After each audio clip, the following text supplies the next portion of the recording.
Hello and welcome to the Purdue basketball beat. I'm Michael. With me is Anish. Hi.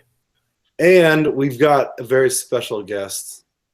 This guy actually was on the podcast last year and then returned this year. So, I mean, that's a big win for us. Or Unexpected. indictment of like choices, like life, just general life choices. I feel like Anish has something on this guy. It's Zach Osterman. What's up, buddy? How are we doing? Doing pretty. How are you doing? Now, I feel like I should apologize because Sunday was your birthday. Happy birthday. You seemed really excited on Twitter. I was happy to see that. And then some stuff happened, and now you're on a podcast with us losers. So Well, yeah, I mean, I don't think that those things are all related. okay. I mean, I didn't know if I don't think there's the anything game to put you in apologize depression. for, but Yeah. no, I figured that the loss would lower your self-esteem enough that you would say yes to appearing on the show is what I was basically driving at. Yeah. I mean, I don't know. You just kind of get used to it. I mean, Atlanta sports have been doing that for I don't know how long now. So it's not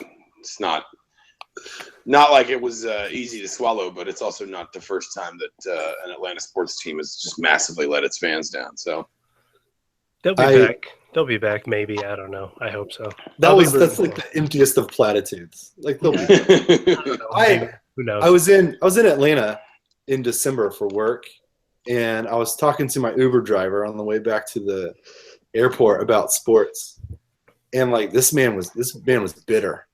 Like he was bitter. Like he was not happy. Like, hey, your football team's not bad. Yeah, they'll screw it up. That's like an exact quote from this guy. I thought the Braves won more. Yeah, I mean, the Braves were kind of the one, real saving grace for a while, and I think when that slid off. But no, I mean, it's always been. It's just kind of you almost worry that even though athletes obviously don't grow up in Atlanta, they come via the draft or free agency or whatever and all that. You almost worry that it infects locker rooms, that they come to believe that there is kind of this, just this I don't know, pall of losing or whatever you want to say, and it's not like there's some cool curse or anything. That's the annoying thing is what's almost. If there's anything satisfying about all of this, and there's really not, but if there is, it's that the country can now at least start paying some respect to what Atlanta fans go through. Because for years it's like the Cubs and Cleveland fans and all that. Nobody really cares about Atlanta. Because Atlanta's warm, I think that's it. Atlanta's got the weather and the gentlemen's clubs. So nobody really talks. The Golds are all over the place, by the way. Yeah. Oh yeah. I was not really ready for that. Yeah. Yeah. No, I also it's discussed that with my Uber driver.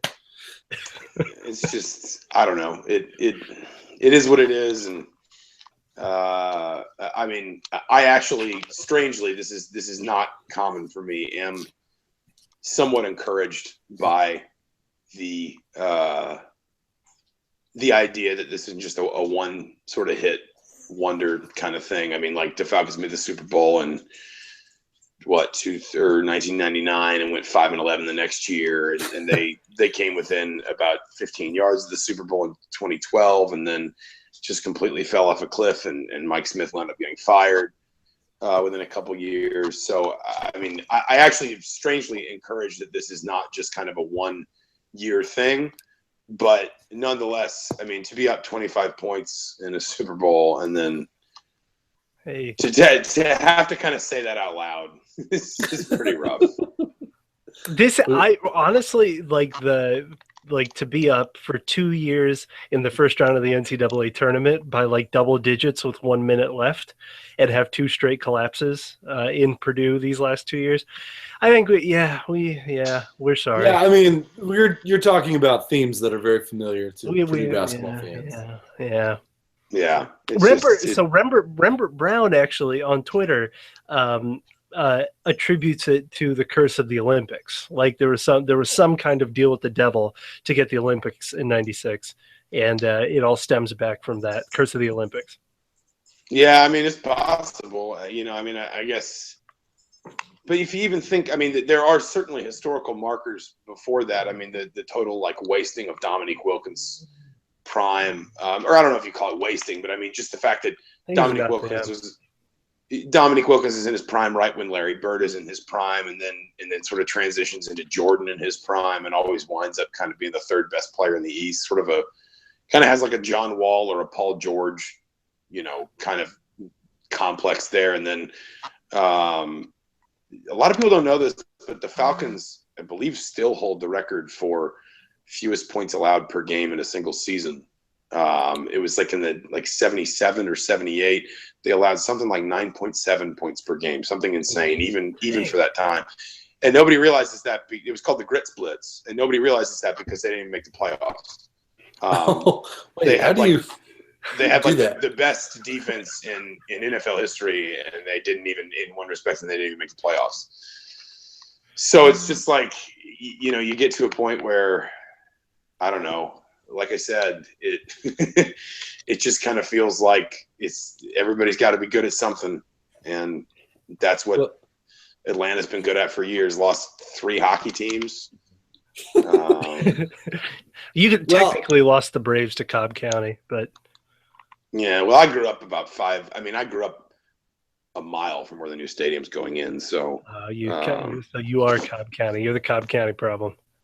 Yes, basically, more or less. So, but at least you still have the Coca-Cola Museum.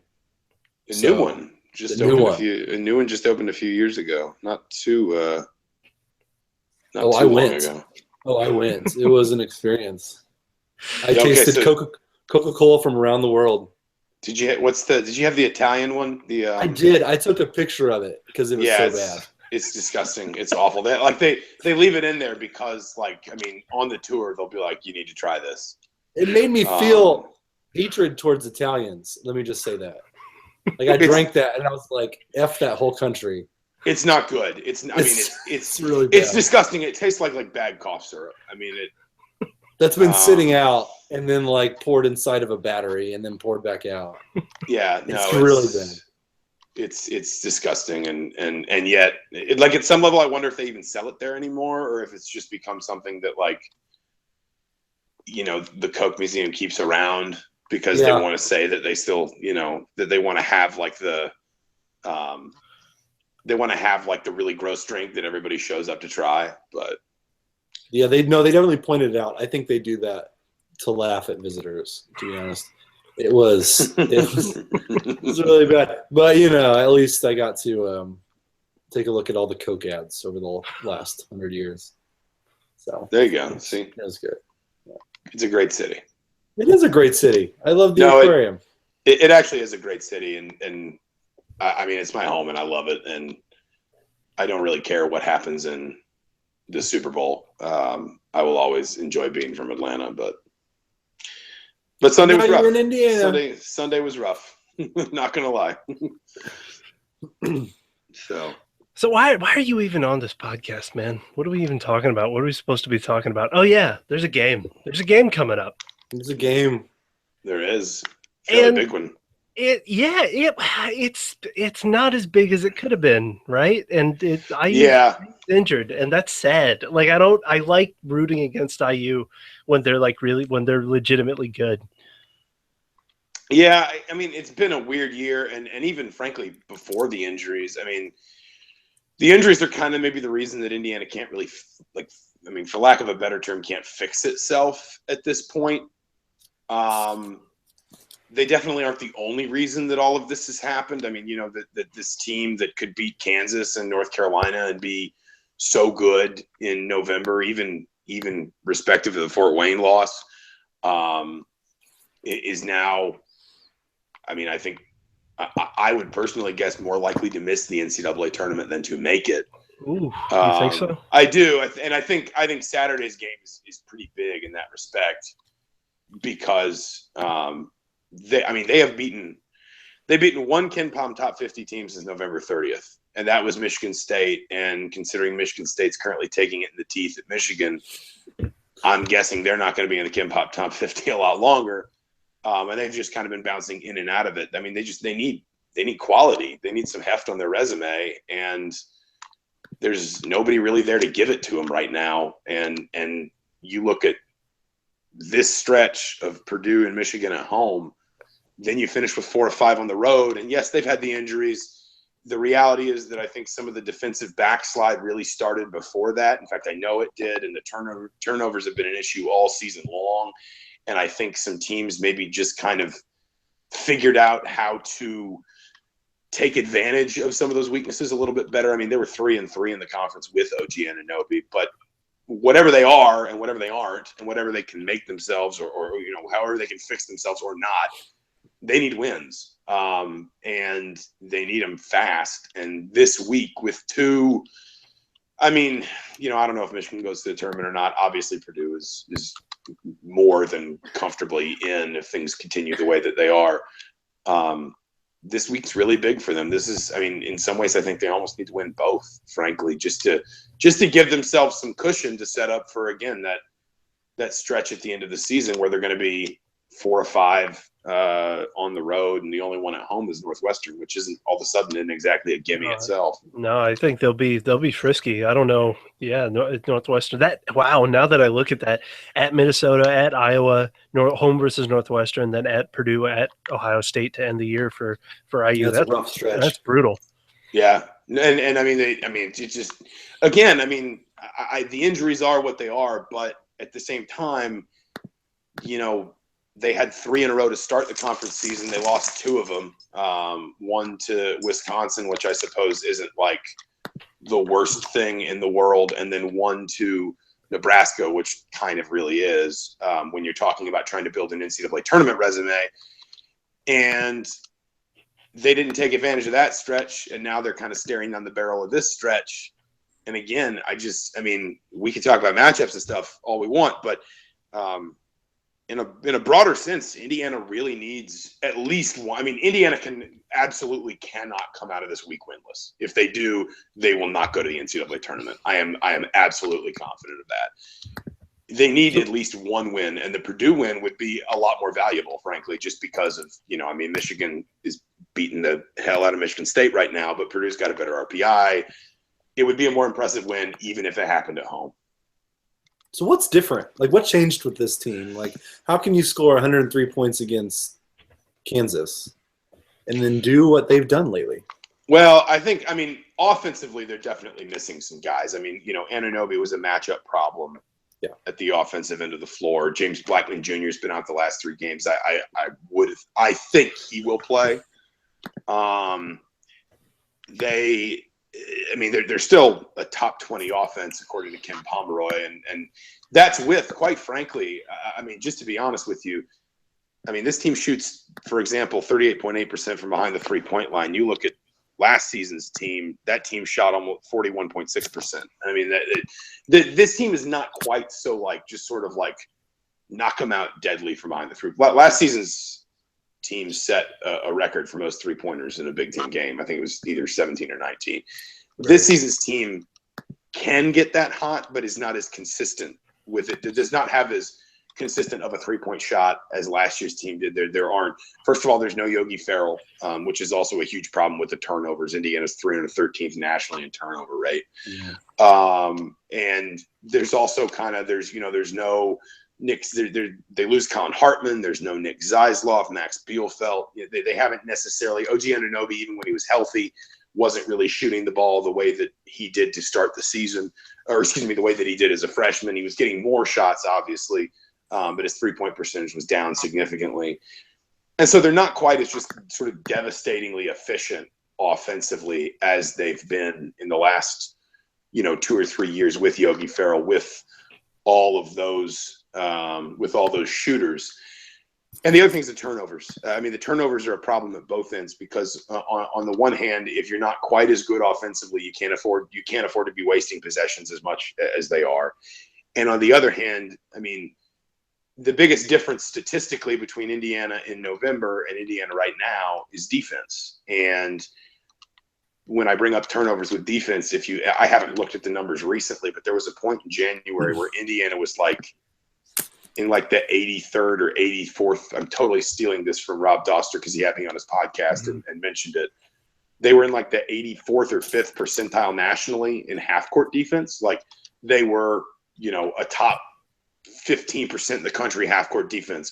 They were somewhere in the 20s in transition defense. And that's because they're just so susceptible to committing basically what I think Rob that day called like pick six turnovers, that they would commit turnovers that would immediately come back for scores. And Tom Crean's been talking about transition defense, all season, even back into October. But as you get deeper into the year and, the book kind of gets out and people realize that that's the way, if you force turnovers off Indiana, you're going to get good looks off Indiana. Then that's what people are going to focus on. That's why a defense that was in the 20s around November allowed North Carolina just, I think, 0.93 points per possession in that game is now in literally the 120s, is 129th, and is the second worst defense, according to Ken Pomeroy, in what am I trying to say, in Big Ten play alone. I mean, and again, that's hurt by not having Anunoby. It's hurt by, frankly, not having Colin Hartman. I know Indiana's been without him all year, but you're talking about probably your most organized player, so to speak, in Colin Hartman. But it's also one of those things that kind of started before Anunoby got hurt, obviously before Blackman got hurt. It's just kind of gotten to a point where Indiana's maybe sort of too deep in it to fix themselves, for lack of a better term, anyway. No, yeah, and Johnson has been good, and I don't want to, he's not the reason that the team is bad, right? But it can't just be that that IU's not making 3-pointers, right? Or is it the quality of the looks, the fact that Yogi can't orchestrate that, or is it just like all of a sudden, I don't know. Like I really find it interesting that it seems like Yogi was such a galvanizing presence on that IU team that all of a sudden it, even at the beginning of the year, even watching him versus North Carolina, it just looked disorganized. Some baskets looked accidental, whereas last year IU just looked deadly, absolutely deadly on offense. Yeah, no, I mean, I think there is, I think Indiana had hoped that either Josh Newkirk, who's a Pitt transfer, or Robert Johnson would have kind of developed into more of a point guard by now. And I think, if it's Newkirk, you're talking about a guy that would have developed that basically I think is probably just more suited to be maybe your second point guard. And he scored a lot lately.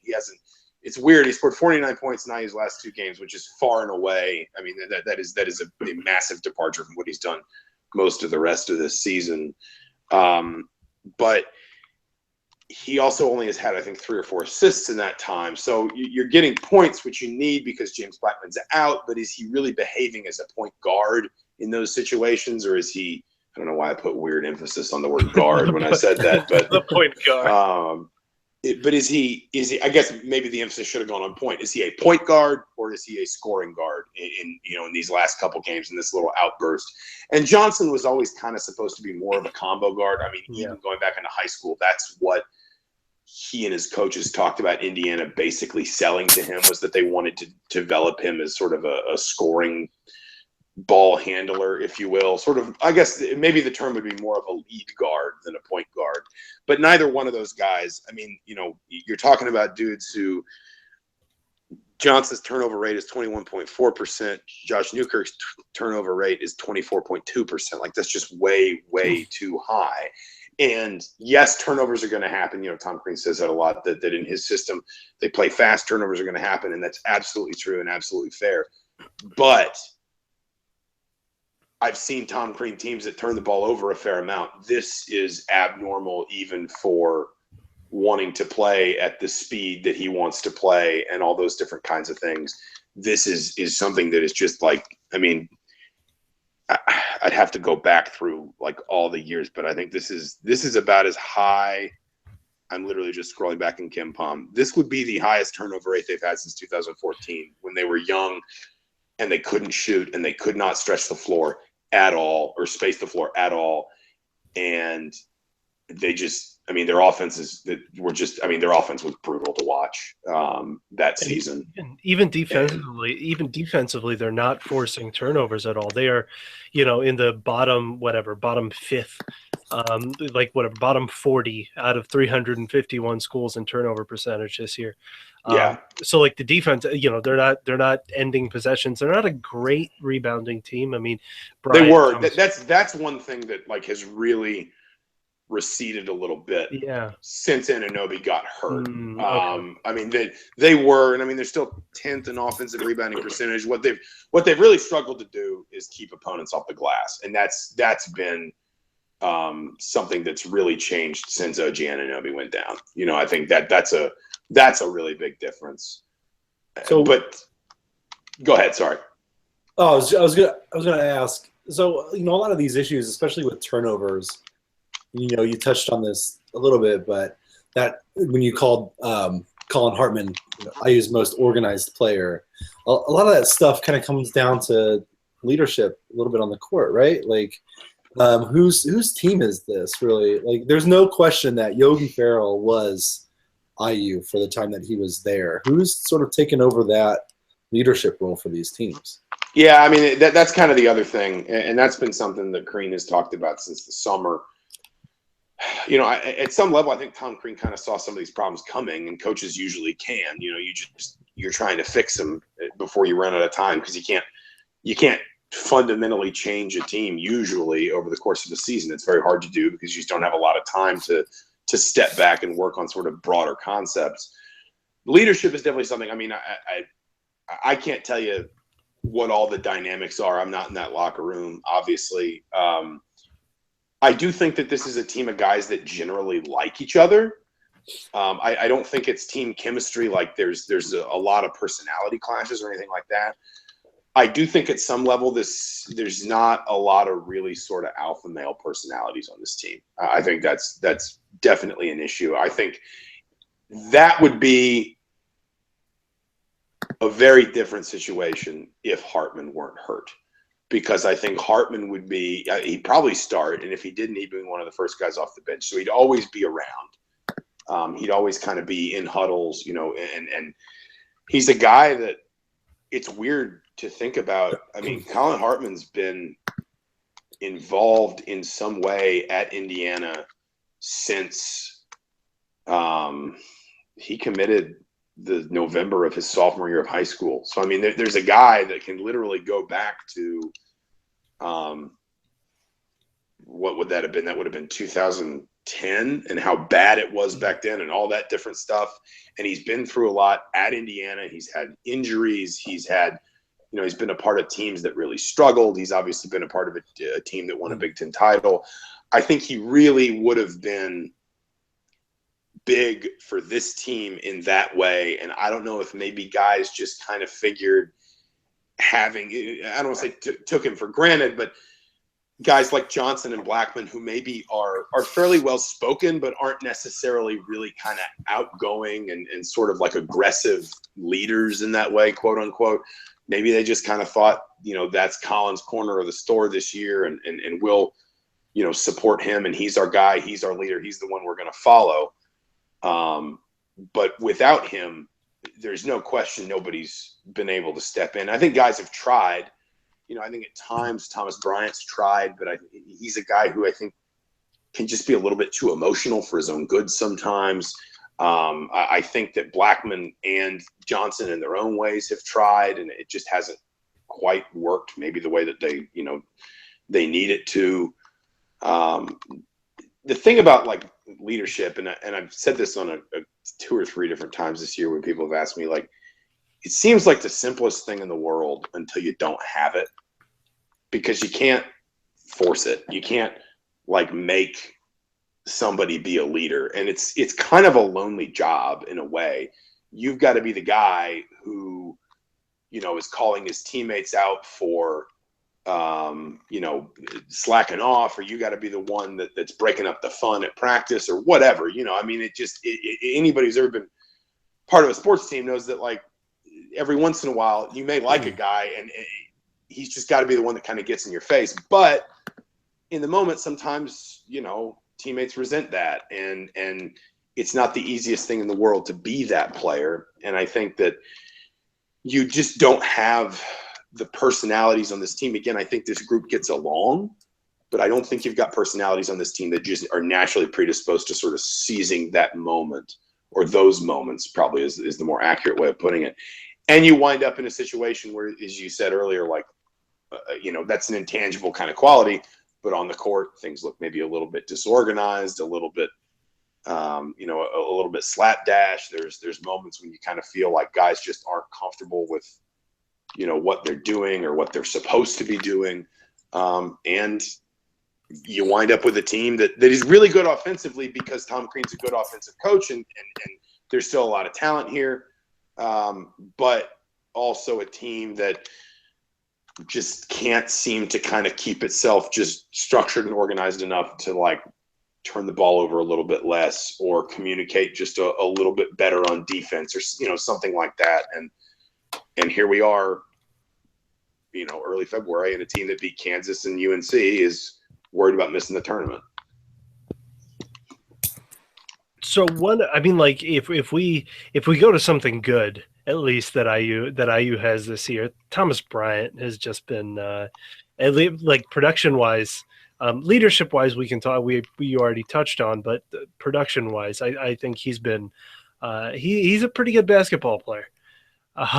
And so my question though is that is it just he doesn't have perimeter help? Because he's been able, his per 40 numbers aren't jumping off the page, but he plays a lot of minutes. He takes a lot of the load for IU.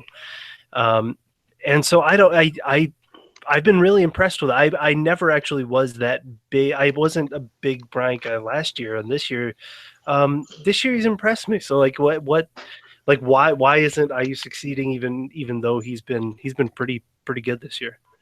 I think there's a couple things with him. I mean, first of all, again, I think he is really one of those guys that, like, if you talk to anybody around Indiana, Bryant is a universally liked player. I mean, he is as just like people around the program, he is as popular with fans, with, administrative types, with, academic support people, all that kind of stuff as anybody that's probably come through the program in the last few years. But when you talk about like leadership, if a guy is maybe just like a little bit too emotional and he's young for his age. I mean, he's actually younger than I think two of Indiana's three scholarship freshmen, or three of Indiana's four scholarship freshmen, one of the two.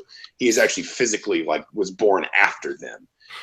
And so, I mean, I think there's just some times where he just kind of needs to corral it a little bit. And sometimes that emotion can be good. And I think it was good for Indiana last year because you kind of had guys at the top like Yogi and Bielfeldt and Troy Williams who could be emotional, but were also just kind of level-headed and older. And it was nice to kind of get that youthful exuberance out of Bryant.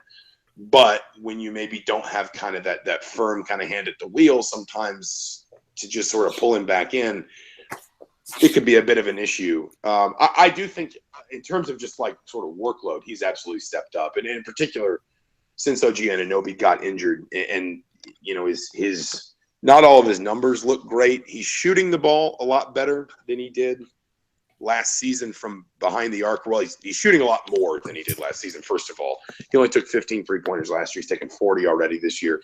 He's shooting 42.5% from behind the arc. His 2-point field goal percentage was something that was it's 58.8% right now. It was lower than that for a while. It was in the low mid 50s through most of non-conference play. It's up to, he's shooting 62.1% on his twos in Big Ten play. This is a guy though that shot 70.7% last year. I think that is probably a factor. That's on 2-pointers. I think that's a factor of him missing Yogi Ferrell. I was going to say the 2-man game with him and Yogi was pretty awesome when they got to it last year. And so again, you just talk you talk about just these sort of these core issues in a way that Indiana has, and they kind of spider out into a lot of different directions, like the lack of a point guard. The lack of a guy that's a really sort of commanding point guard presence that's probably going to have an impact on your turnovers. It's going to have an impact on on-court leadership, most likely. It's going to have an impact on your offensive efficiency. It's going to have an impact on how organized you are defensively. And so you just kind of come to realize that all of these things sort of spool together to create a ton of different problems. This very tangled kind of web, for I don't know if that's a perfect metaphor, but I think Bryant's gotten better, in particular since the injury to OG Anunoby. I mean, he scored in double figures in every game since Penn State when Anunoby went down. He's got 2 double-doubles. He was 1 rebound away from a double-double against Penn State. He had 31 points in the triple overtime win at home over Penn State before fouling out. Again, like, not all of his averages are better. I think he's probably a little bit better of a defender. I think he's probably about what he was as a rebounder, and I think he probably misses having OG Anunoby and, frankly, a healthy Juwan Morgan. Juwan Morgan, one of the stranger injuries I've ever seen, like, basically tripped over a referee's foot near the end of the Rutgers win at home, and has been playing with an injured foot ever since, essentially. And that was very strange. And I think without Morgan, without Anunoby, Bryant maybe is missing them a little bit more and missing some of the rebounding help he gets inside. But I do think he has tried, especially since OG Anunoby's injury, to be more assertive and commanding and whatever sort of, adjectives you want to throw in there. But again, I also think that he suffers as much as some other guys from some of these, some of these core weaknesses Indiana has, not having a point guard, not having that 2-man game you talked about. He was so good in that, especially the back half of last year. Like, he really seemed to kind of get in sync with Yogi Ferrell sometime in like December or maybe early January. Yeah. And that's when kind of he really came alive, and he's just not been able to build that this season. He's been very good for Indiana, don't get me wrong, but he hasn't been as efficient. And I think some of that is volume. I think some of it is missing guys around him. And I think some of it is you can attribute to just the injuries that have kind of piled up. One of the things that strikes me about IU is, you can talk about Robert Johnson and Thomas Bryant and OG and James Blackman, and those guys produce, right? Like, there's some improvement that each of them can make. But when you get to the bottom end of the roster, guys that are playing over 10 minutes a game, like, the McRoberts and the Greens of the world, they're playing 12, 15 minutes a game, but not really producing a whole lot. Is that maybe another source of their IU struggles, like not having that depth of production, or is that just part of how the team is set up?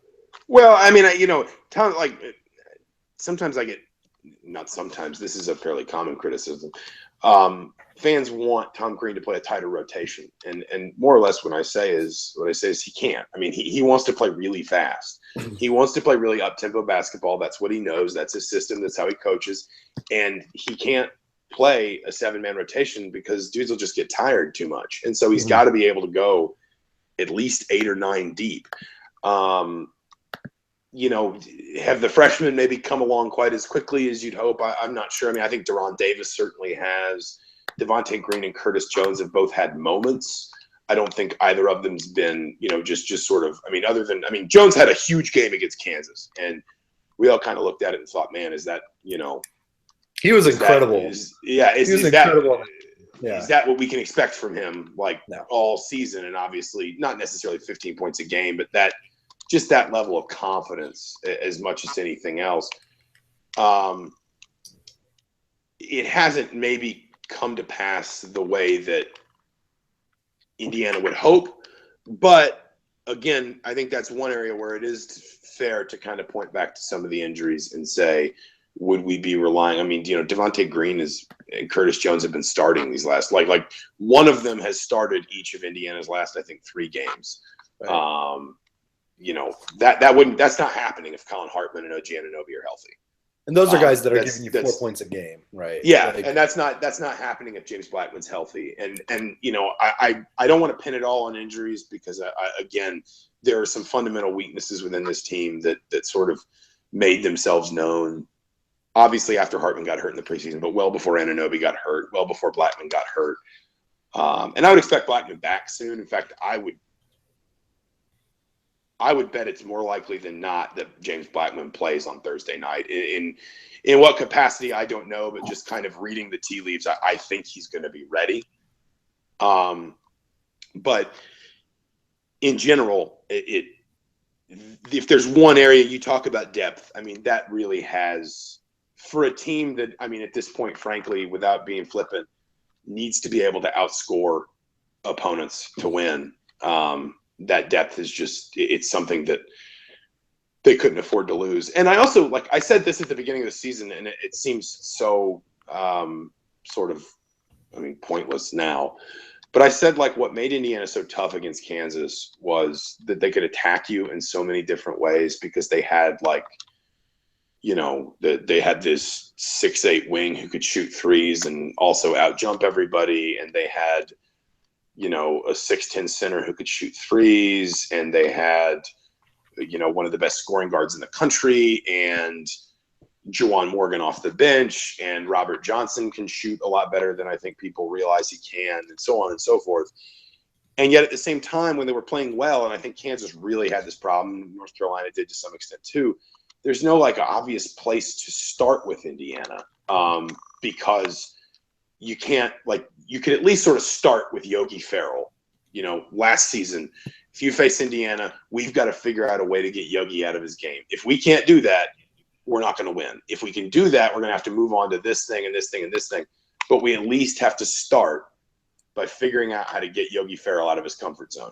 When Indiana was playing well, there was no place to start. You know, it was like you shut down James Blackman, so Indiana just starts dumping the ball into Thomas Bryant. You double team Thomas Bryant, he kicks it back out. Robert Johnson hits a three. OG Anunoby hits a three, so on and so forth. You know, back cuts and ball movement and court spacing. And so depth was always going to be important for this team because it wasn't just bodies, it was options. And it was like pages on the scouting report that Indiana was going to present you with, just in terms of saying, how do we take all of this away? And therefore, this team was always going to struggle if it did get hit with injuries, because a big part of its strength was the fact that it was sort of so multifaceted and so versatile in the way that it could like attack you at both ends of the floor. You pull out OG Anunoby, there's no obvious replacement. You pull out even Colin Hartman, there's not necessarily an obvious replacement. I mean, the most obvious one, frankly, is Zach McRoberts. And that's look, Zach McRoberts was an Indiana All-Star in high school. He had a pretty good mid-major scholarship. He played as a freshman, started a few games as a freshman at Vermont. But he's a redshirt sophomore who joined your program as a walk-on in May. He's not going to replace what Colin Hartman could do, even on the floor all the way, much less obviously off of it. So it's just what Indiana really couldn't afford was to lose this sort of variety of options that it had that made it such a difficult matchup night in, night out. And that's exactly what's happened. And so it's not so much like maybe the cause of all the weaknesses, the defensive turnovers, but when you talk about can Indiana kind of pull itself out of this rut, it's kind of hard to see exactly how, at least in sort of a sustained, like long-term way. So looking at we've talked a lot about the problems facing IU this season, but looking at the Purdue matchup, you know, if you're an IU fan, what about that matchup makes you think that IU can beat Purdue on Thursday?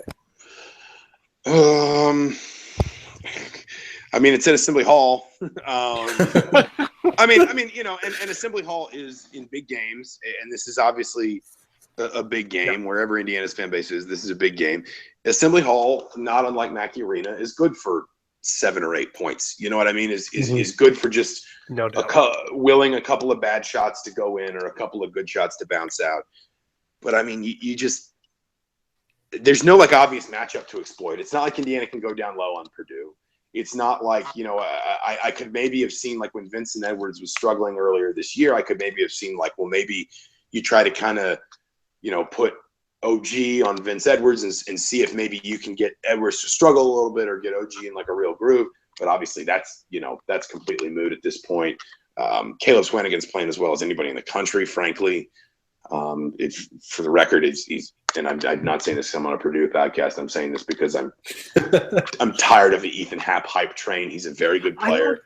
I don't get that. Can you explain that to me? Like I think there's love him. Answer for your media brethren, Zach. Yeah, there's like like Fake news. in the MSM. I've always believed that like Wisconsin is this fascination to people that they can't let go of. Like Wisconsin used to be terrible. I mean, Indiana lost like to Wisconsin like 3 times in 30 years or something like that. They have not won at Wisconsin since 1998. I mean, genuinely, Indiana has not won a game in Madison since before Peyton Manning was drafted by the Colts. No, yeah, I think the only Matt Painter's only superpower is winning at the Kohl Center. Like it's incredible. So if they just hold the NCAA tournament at the Kohl, either Mackey or the Kohl Center, he'll be fine. But like it, I mean, I think there's just kind of this strange fascination with Ethan Happ. Like that there is this strange fascination with Wisconsin. How do they do it? How do they keep going and finding Ethan Happs and Jordan Taylors and, you know, Mike Bruswitzes and just keep churning out these kids over and over again. And I think Happ's a great player. Don't get me wrong. Yeah. But for me right now, the Big Ten Player of the Year is Caleb Swanigan. There's no obvious matchup with him because you got to do something with Isaac Haas, and you're still probably dealing with a less than full strength. In fact, you are dealing with a less than full strength Juwan Morgan. So what, you know, do you put Zach McRoberts on Caleb Swanigan? Do you try to guard? I mean, I don't know. I mean, and the one thing that Purdue, like, you know, I said for years they never had was the ability to space the floor effectively around those big guys.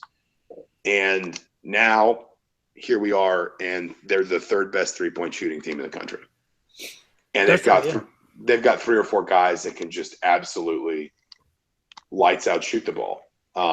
If you give them space, even if you don't give them space, I mean, they've got dudes like Ryan Klein who don't need space, who can just get just like a little window of daylight and fire it off, and you know that's it. You're done. There's no like one obvious place that Indiana can start with this matchup for me. I don't see I think Indiana can win. Don't get me wrong, and I think I think Purdue is actually favored now by Ken Pomeroy, which is a relatively new development. But I think Indiana can win. I think Indiana wins by just playing, I mean, absolutely straight up, and just, I mean, I know this sounds dumb, but just like making more shots.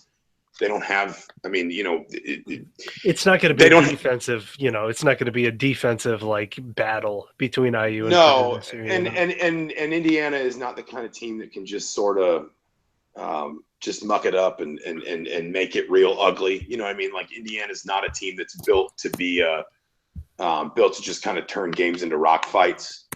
They can try a little bit, but I think that takes away so much of what they want to do well. I mean, you know, if you can maybe, I guess the one thing would be, and you guys would know better than me, I'm just looking at the KenPom numbers. If you could maybe get Haas into some early foul trouble and then sort of try to make Swanigan do a lot of it by himself down low. And even then, what is he averaging now? I mean, he's putting up double doubles, and they're like grown man double doubles. They're not like, you know, 11 and 10 or 13 and 10 or whatever. I mean, it's like 25 and 12. It's 26 and 22. It's insane. And the one key to Purdue is the turnovers.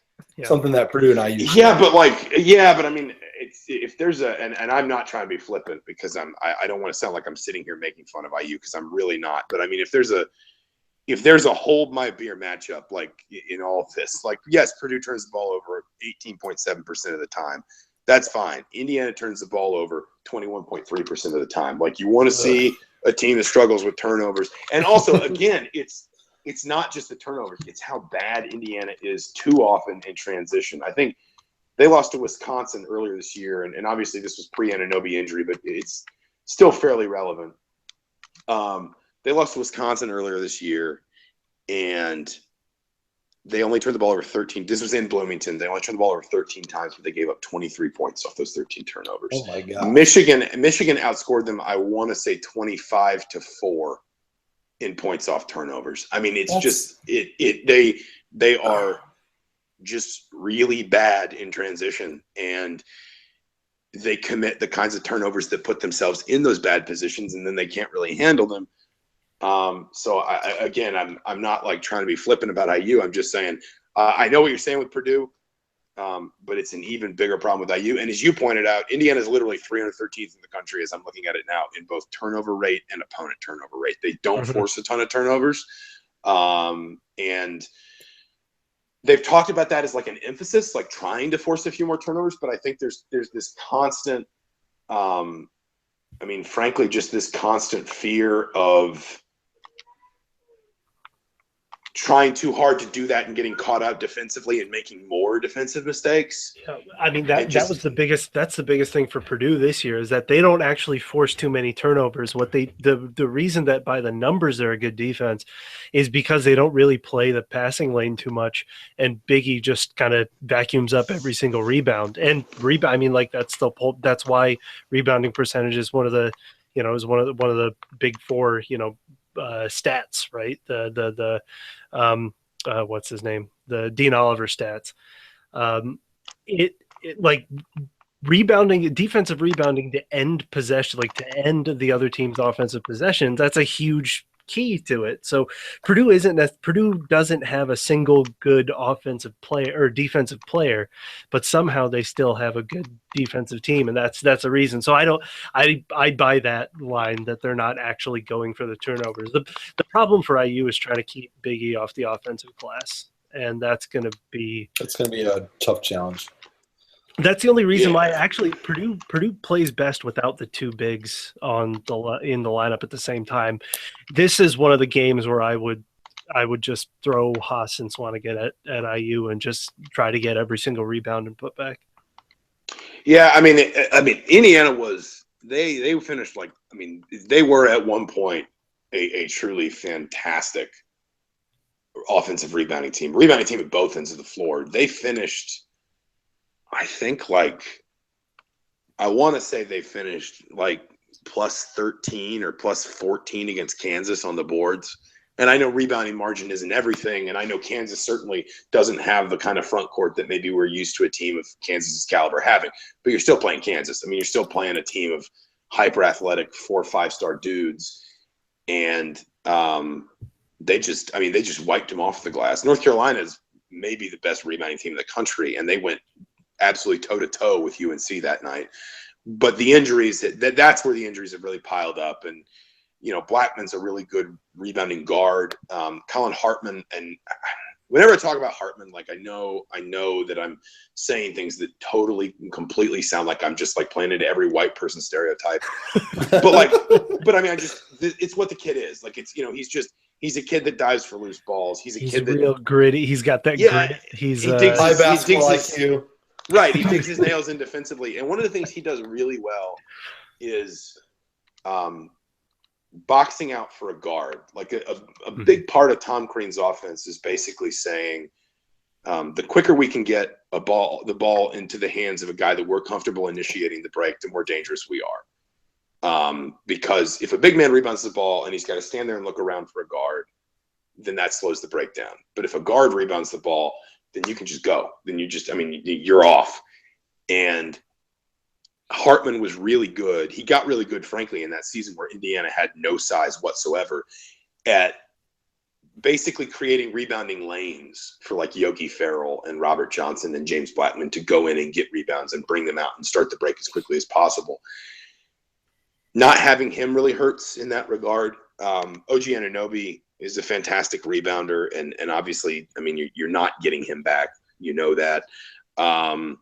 Juwan Morgan's a really good rebounder, and he has absolutely looked. He's tried to play through the pain, but he's absolutely looked limited in terms of his ability to, just be effective for sustained stretches with the foot injury. It seems like he's maybe getting a little bit healthier, but I don't think he's all the way back yet at all. Indiana was one of the top 4 or 5 teams in the country in offensive rebounding percentage, and their opponent offensive rebounding percentage numbers were very solid as well, like top 20. But they've just receded as they've gotten hurt. I mean, that's one area where I will absolutely say that they really miss the depth that they had earlier in the season, and they're not going to get it back. It's depth that by and large is gone, and it's not coming back. Is this a different game if OG is not injured? I think it's yes, definitely, because I think Indiana could at least do, because first of all, I think OG Anunoby probably guards Caleb Swanigan. If he's not, he's legitimately, the dude can guard. The reason he's going to be a lottery pick, even probably with this injury, I get this sense. I don't think anything's official, but I wouldn't be surprised if he doesn't come back, even with the injury he's had.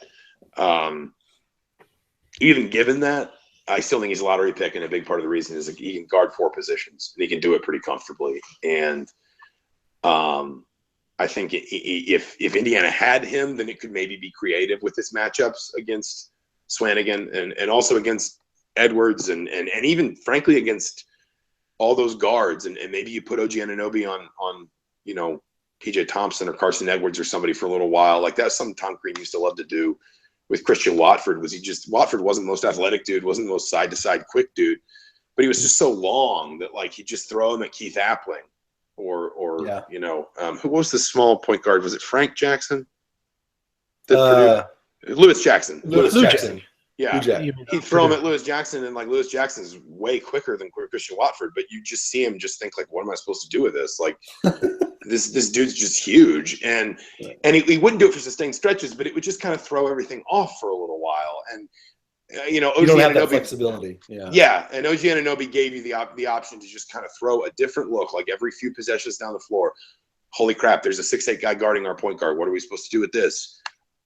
He did a lot of that in the North Carolina game, and it worked really well. Joel Berry struggled badly and through long stretches of that game, but they've lost that flexibility, and it feels like a Springsteen song, like OG Anunoby's going, boys, and he ain't coming back, at least not this season. And I think it would be absolutely a different year, or a different game, different year possibly, and a different game certainly if Anunoby's healthy. But those are the cards Indiana's been dealt at this point. So I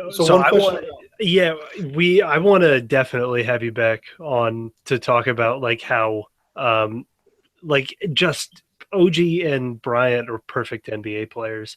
And so we'll talk about that right before the last IU Purdue game. That and your awesome story about IU football, which was incredible. But what story? What? The IU football, the Kevin Wilson story. Oh, I thought okay. Sorry, I thought you meant like a story I told you. I was like, oh. Oh no! Yeah, no, the real story about Kevin Wilson. That's right. Yeah, with the aliens and the stolen car. Yeah, no. So I just got confused. Sorry, it's been a long couple of days. I actually wound up spending Sunday night in Madison because I flew up, and then I didn't get back home until, just because it was cheapest tickets, I didn't wind up getting back home until like I think 11:30 last night. So it's been we'll save all the good stuff for we'll save the Tom Crean will get fired, and you bring in Brad Stevens back home. Oh boy! Don't. We'll save that for the end of the year. You don't do this. What is that? February 28th? Yeah, I mean tomorrow. And I'm not saying like it's a must win for Crean or anything like that. Please don't misunderstand me. But I mean, if Indiana loses, it's not tomorrow. It's Thursday. But if Indiana loses Thursday, it is hard for me to see a way that the Hoosiers get their season. I mean, their RPI is terrible. They played a really bad non-conference. I mean, they played like a really feast and famine non-conference schedule, like the Louisville, Butler, Kansas, UNC. To some extent, even being. I mean, I know it was basically an IU home game, but even being willing to go to Fort Wayne was kind of a nice little feather. They obviously lost that game, so it wound up not being. But then they played just a bunch of terrible, terrible teams. I mean, I'm talking RPI sub 250 teams. Like I think even Brennan from ESPN is a guy I was lucky enough to work under at the student paper at IU, and I guess that's just a very, very roundabout way of me bragging about my friends. You name dropping. Yeah, Dropping but Eamon put out his first bubble watch today, and he called them empty calories. Like, I think that's a really good, like, sort of metaphor for it. And Houston Baptist. Yeah, I mean, Delaware State. Their non-conference strength of schedule is 308th, and that's with North Carolina, Kansas. That's with truly 3 KenPom top 10 teams. That's they're so hard outside to do. the 300. That's hard to do. You roll all that up together. Again, I'm not trying to be alarmist, but 4 of their last 6 after Purdue are on the road. If they don't win on Thursday, it's going to be really, really hard for me to see them in the NCAA tournament. It's frankly a massive game for them. I mean, a really massive game. So, well, do we have can we end on a prediction? What do you think? Or are you one of those guys that doesn't like predictions? Well, what I always do is say, like, what does it look like if Indiana wins? What does it look like if Purdue wins? I think an Indiana win looks like just absolutely like cleaning up the boards, which probably basically just means finishing about even, maybe a little bit up in rebounding margin, but certainly keeping. You got to keep Swanigan off the offensive glass. There's no question about that. I think that's the biggest one. Purdue just in general, not just, I mean, Swanigan first, but Purdue just in general. If you can do that and finish pretty much, head up on the boards, you got to get I think you got to get Blackman back. I think you got to shoot pretty well, which Indiana normally does at home. I mean, not always, but normally does well at home. And I think you got to find a way to disrupt Purdue's three-point shooting, because I think if there's one area that could really make it difficult for Indiana, it's if Purdue just can kind of go shot for shot, and you get down in the last like 4 or 5 minutes, and Indiana keeps sort of feeling like, hey, we should have built a run here, but they just keep answering everything we're doing. I think if you can hold your own or better on the boards and finish substantially better than Purdue from behind the arc, I think Indiana's got a good chance. But there's, again, I look at this whole setup. I do not see an obviously exploitable mismatch for Indiana. Now, I'm not a coach, so maybe there is one. But I don't see one. And I think that if Indiana wins this game, like the best way I can say it is, I think Indiana's got to win this thing straight up. Like they just did. There's no magic or sorcery to it. Indiana's got to find a way to win this game just on merits. And we'll see if they can. Well, we appreciate it, man. Thank you for your time. I think we've taken up enough tonight. You had a nice dinner that you were nice enough to join us afterwards. Oh well, my wife turned in early, so happy to do it. Well, we appreciate it. Hopefully, come on before the last one, and we'll talk. Well, we'll talk another 30 minutes of Atlanta then. Oh God, please tell me that's not all going on the podcast. Yeah, no. It's the whole thing is gone. Just me. Sounds like me crying at some point. It's okay. It's therapy. We'll add that in post. It'll be fine. Yes. Thanks for having me. Yeah, no, thanks for having me. We appreciate it, sir.